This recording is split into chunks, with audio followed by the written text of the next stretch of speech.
Store room একটা হবে, রান্নাঘর একটা হবে। আপনি রান্না করা খাবার যে স্টোর রুমে রাখতেছেন এটা করতে পারবেন না, ঠিক আছে?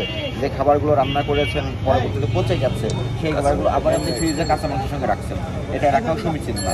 এগুলো আপনাকে মেনটেন করতে হবে। খাবার রক্ষণাবেক্ষণ, খাবার প্রক্রিয়াকরণ, ফ্রিজের ব্যবহার যদি সব দিকে নজর রাখতে হবে আপনাদের, যেন ভোক্তা সাধারণ নিরাপদ খাবারটা পাই।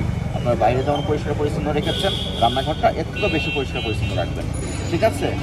ওখানে যদি আপনি একজন টিম লিডার বানিয়ে দেন, তার মাধ্যমে ওটা মনিটরিং করা আপনার জন্য সহজ হবে। হ্যাঁ, এগুলো করবেন, এই নির্দেশনাগুলো দিয়ে গেলাম। ভবিষ্যতে আপনি এগুলো অধিকতর সতর্ক থাকবেন, ঠিক আছে? লবণের ব্যাপারে তারা স্বাভাবিক লবণ বলছেন, এটা কি ঠিক ছিল লবণটা? এটা তো মোটা লবণ ব্যবহার করেছে, এখানে আসলে চিকন লবণ ব্যবহার করতে হবে, আয়োডিনযুক্ত লবণ ব্যবহার করতে হবে। এগুলো ট্র্যাডিশনাল লবণ, মোটা লবণ, এগুলো সাধারণত চামড়া শিল্পের ব্যবহার করা। এই লবণ আপনি খাবারে কেন ব্যবহার করবেন? আপনি পরীক্ষা করেছেন এটা আয়োডিন আছে কিনা?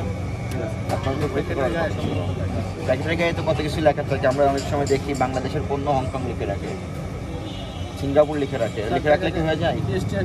এগুলো তো আপনাকে তো নিজে একটু দেখতে হবে, নিজে থেকে ওন করে তদারকি করতে হবে।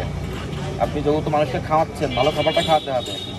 আপনি যে শুধু টাকার বিনিময়ে খাওয়াচ্ছেন তা না, অনেকে রিজিকের ব্যবস্থা করতেছেন।